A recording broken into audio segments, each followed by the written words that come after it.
Officers failed drug test. How long does marijuana stay in hair? A veteran police officer in New York City recently said she failed a marijuana drug test because officials tested hair from a weave she wore, rather than her own hair. But how does marijuana get into hair, and how long does it stay there? The New York Police Department officer, Sergeant Tracy Gittins, tested positive for marijuana on a random drug test in January, and has been on paid desk leave since then, according to the New York Post.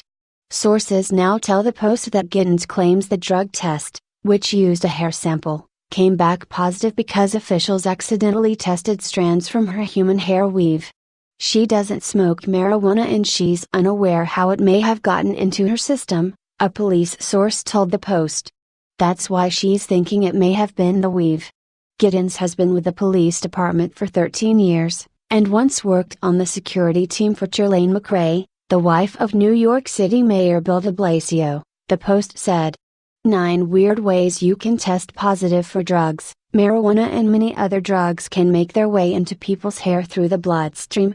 Drugs travel through the blood and bind to growing hair follicles, a sheath of cells and tissue that surrounds the root of the hair, under the scalp, where they are incorporated into the follicles, and eventually, into the hair itself, according to Quest Diagnostics, a large drug testing company in the United States.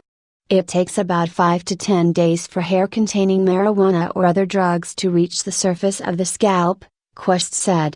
To test hair for drugs, technicians cut a small amount of hair, about 100 to 120 strands, as close to the scalp as possible. They collect about 1.5 inches, 3.9 centimeters, of hair, which can reveal drugs used over approximately the last 90 days, since people's hair typically grows at about 0.5 inches, 1.3 centimeters, per month, Quest said.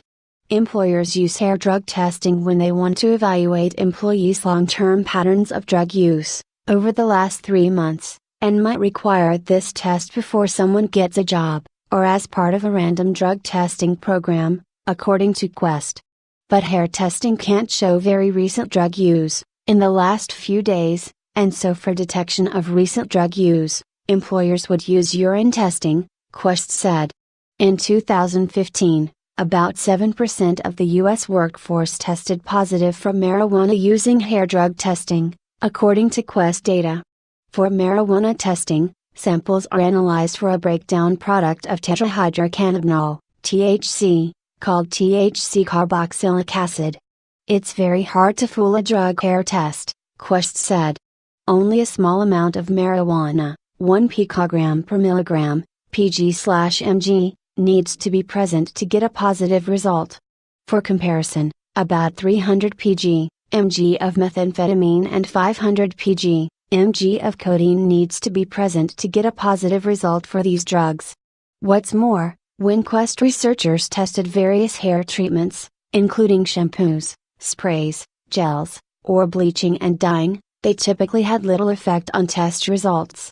If a candidate for drug testing is wearing an artificial hairpiece or hair attachments, the technician collecting the hair needs to ensure that the specimen collected is the candidate's own hair, Quest said.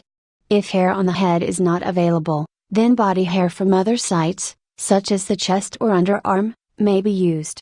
As for how long marijuana or other drugs stay in hair, in theory, they may stay there for years, or even centuries after a person's death, according to a 2004 paper published in the journal Forensic Science International.